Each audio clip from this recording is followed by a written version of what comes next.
Hello dear friends, this is Yogesh and welcome to our channel Waheguru Achievers.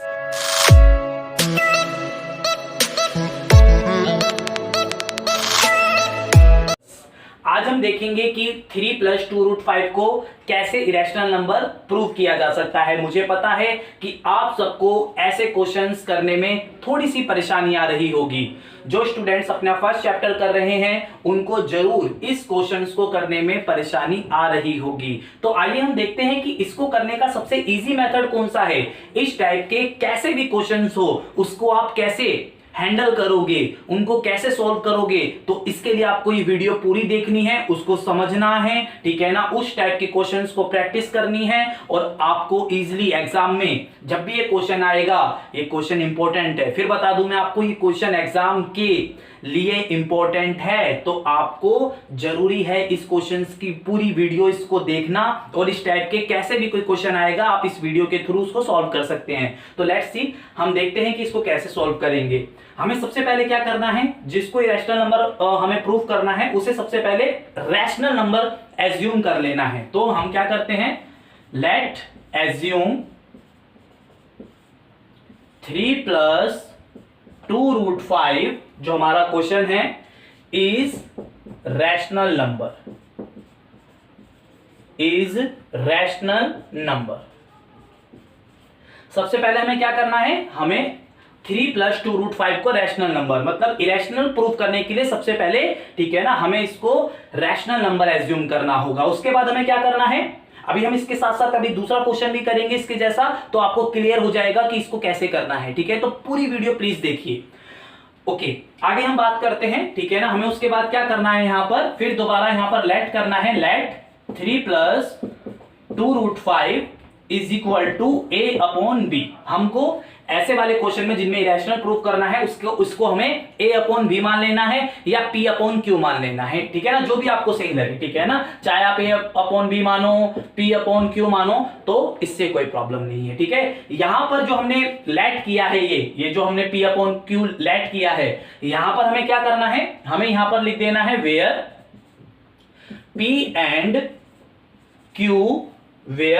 p and q are some integers, ठीक है ना, q not = 0। आपको ये लिख देना है, ठीक है ना, where p and q are some integers और q की वैल्यू 0 नहीं होनी चाहिए। कहने का मतलब है ये दोनों इंटीजर्स हैं, कोई से नंबर्स हैं, चाहे वो प्लस हो चाहे वो माइनस हो, लेकिन q 0 नहीं हो सकता। ये आपको सभी क्वेश्चंस में लिखना जरूरी है, ठीक है ना। तो हम ये लिख देंगे, याद करना बड़ा इजी है, p and q are some integers या p and q are integers and q not = 0, ठीक है ना। बहुत इजी है, इसको याद रखना। उसके बाद हमें क्या करना है, इसको सॉल्व करना है। इसको सॉल्व करते समय एक बात का ध्यान रखना है कि आपके पास जो रूट की डिजिट है उसको आपको सेपरेट रखना है, अलग रखना है, और बाकी की जो डिजिट्स हैं आपके पास उनको आपको सेपरेट कर देना है, ठीक है ना। तो हम ऐसा करते हैं, लेफ्ट हैंड साइड में √5 को रखते हैं, बाकी की जो दूसरी डिजिट्स हैं, दूसरी वैल्यूज हैं,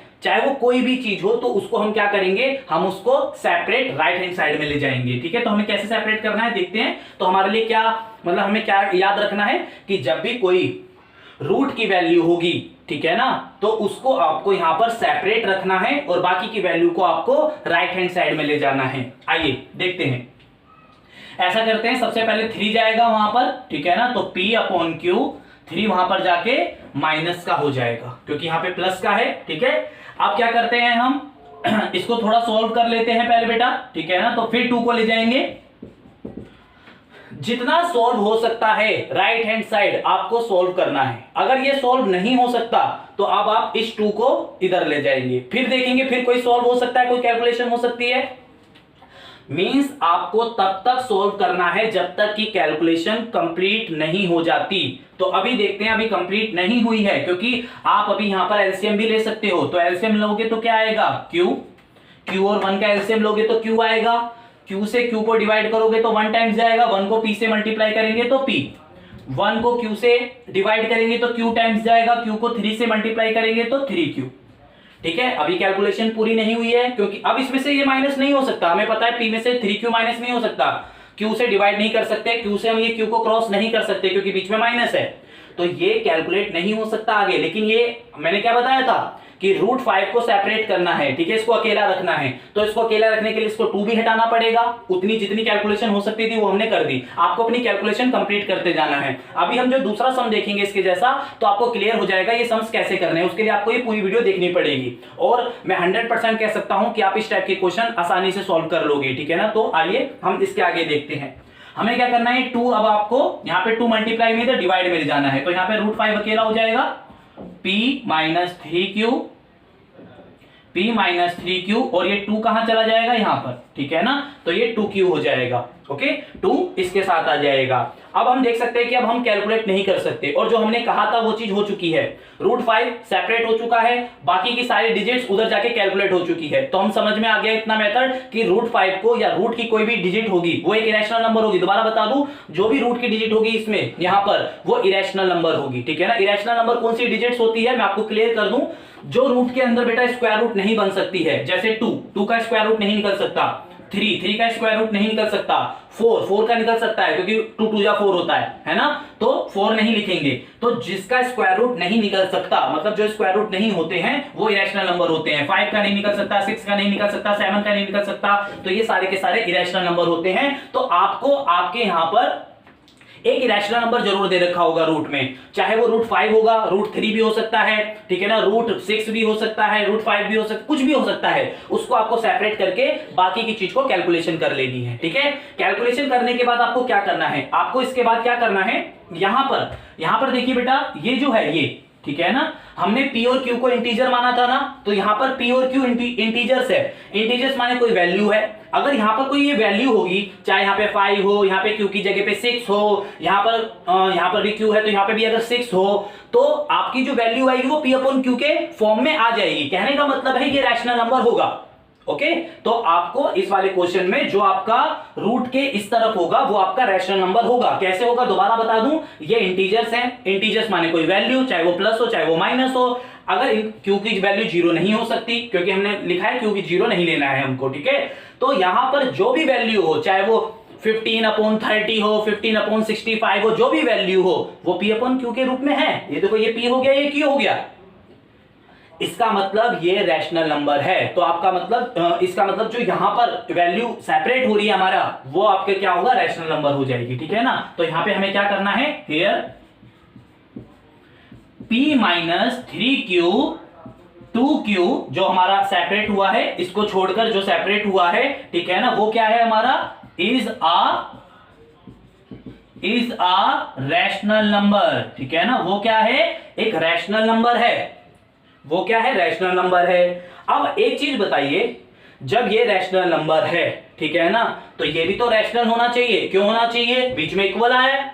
अगर बीच में इक्वल आया है तो इक्वल का मतलब क्या होता है, ठीक है ना, कि दोनों चीज बिल्कुल इक्वल हो, लेकिन एक रैशनल है और हमको तो पता है √5 भी रैशनल होता है, तो √5 भी रैशनल होना चाहिए था। हमें यहां पर लिखना है सेम जो हमारा इस टाइप के क्वेश्चंस होंगे उसमें same method, same tricks use करनी है, ठीक है ना, जैसे मैं कर रहा हूं। अभी हम इसके बाद एक और क्वेश्चन देखेंगे तो आपको क्लियर हो जाएगा कि हाँ सर अब बिल्कुल समझ में आ गया, हमें कोई दूसरी वीडियो देखने की जरूरत नहीं है, ठीक है ना। हम इसके लिए इस वीडियो के बाद इसी क्वेश्चन के लिए कोई दूसरी वीडियो नहीं देखेंगे, ये मैं आपके लिए प्रॉमिस करता हूं। आगे देखते हैं, ठीक है ना। अब हमें क्या करना है, ये हमारा रैशनल नंबर हो गया, तो √5 भी रैशनल नंबर होना चाहिए था, ठीक है ना। तो यहां पर लिखेंगे, ठीक है ना, √5 शुड बी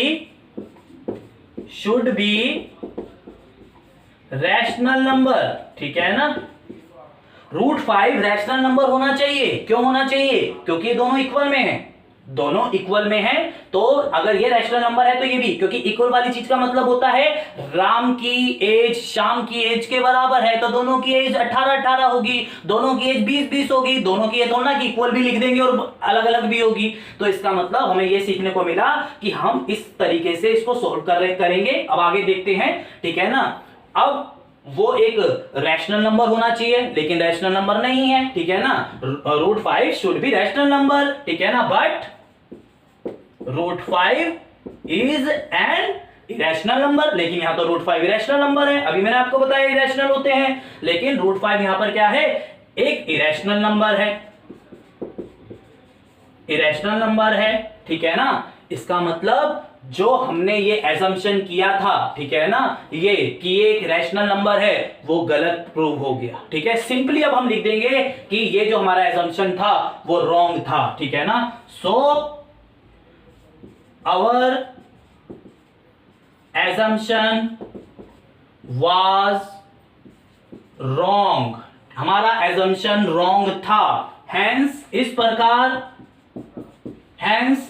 इस प्रकार ये एक रैशनल नहीं है, ये इरेशनल है। आपको अपने एजम्पशन को रॉन्ग प्रूफ करना है। रॉन्ग प्रूफ कैसे किया आपने? रैशनल के इक्वल में इरेशनल कैसे हो सकता है? नहीं हो सकता, तो ये रॉन्ग प्रूफ हो गया। तो आपने जो माना था वो रॉन्ग हो गया, तो इसका मतलब ये रैशनल नहीं है, ये इरेशनल है। इसलिए ठीक है ना, इस प्रकार hence 3 + 2√5 is an irrational number, not rational number, ठीक है ना। ये इरेशनल प्रूव हो गया। ओके बेटा, ये एक रैशनल प्रूव हो गया। मुझे लगता है आपको बहुत अच्छा समझ में आया होगा। आइए देखते हैं इसके ही जैसा दूसरा क्वेश्चन अगर आएगा तो क्या इसी मेथड से सोल्व कर सकते हैं? कर सकते हैं। प्लीज मैं आपको बोलूंगा जरूर, अगर आपको वीडियो पसंद आ रही है और आपको ऐसी वीडियो और चाहिए, इतने कॉन्फिडेंट आपको मेथड चाहिए, आपको एक इतने इजी टैकलिंग वाले मेथड चाहिए, तो प्लीज आप हमारी वीडियो को लाइक जरूर करिए, हमारे चैनल को सब्सक्राइब जरूर करिए, ताकि नेक्स्ट टाइम आपको इसी टाइप से आपको ऐसी वीडियोस मिले जिसमें आपको ट्रिक्स मिले। आप मेरी पहले की वीडियोस भी देख सकते हैं, उसमें हमने काफी अच्छे तरीके से आपको ट्रिक्स के थ्रू, इजी मेथड के थ्रू क्वेश्चन को समझाने की कोशिश की है। तो प्लीज मेरी वीडियोस को जरूर लाइक करिए, ठीक है ना, ताकि हमें मोटिवेशन मिलता रहे। आगे बात करते हैं बेटा, इसकी जगह पर अगर दूसरा क्वेश्चन होता, ठीक है ना, इसकी जगह पर अगर दूसरा क्वेश्चन होता, लो 6 + √5, ठीक है। तो क्या एज्यूम करते? यही एज्यूम करते कि ये रैशनल नंबर है, जैसे भी हमने किया था, कर दिया जी। हमने इसको p/q माना था, अब हमारे इस वाले क्वेश्चन को p/q मानना है, ठीक है जी।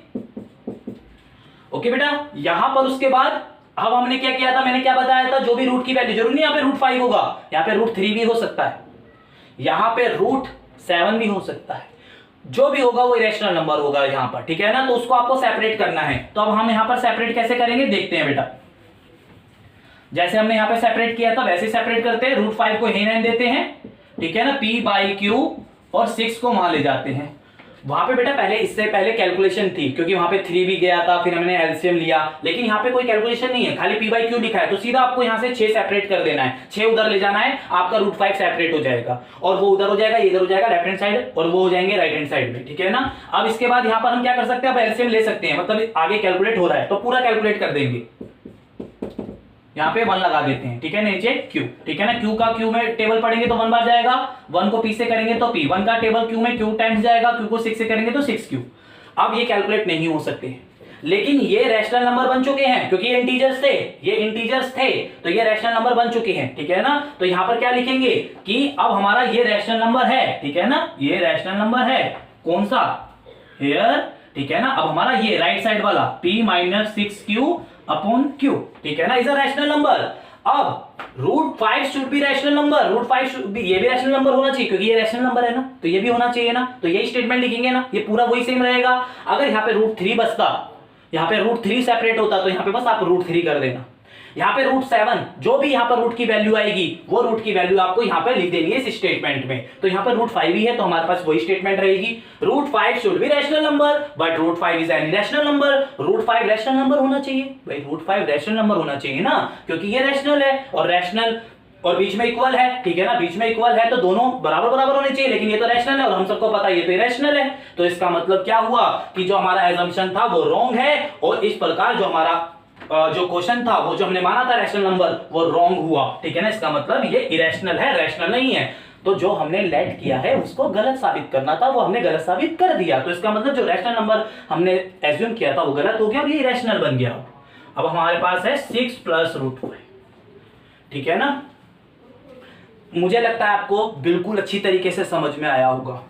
इससे इजी मेथड आपको नहीं मिलेगा, इससे इजी आपको कहीं पे भी क्लियरेंस नहीं मिलेगी, ठीक है ना। तो ये बड़ा इजी मेथड है, आप इसको देखिए, समझिए, ठीक है ना। अगर आपको कोई भी क्वेरी है तो मुझे मैसेज बॉक्स में, ठीक है ना, जरूर मैसेज करिए। ओके, अभी के लिए बाय। बाकी हम आपके लिए और भी वीडियोस लाते रहेंगे, तो हमारा चैनल प्लीज हमको मोटिवेशन देने के लिए हमारे चैनल पे हमेशा वीडियोस को लाइक शेयर जरूर करते रहिए। अभी के लिए बाय, टेक केयर।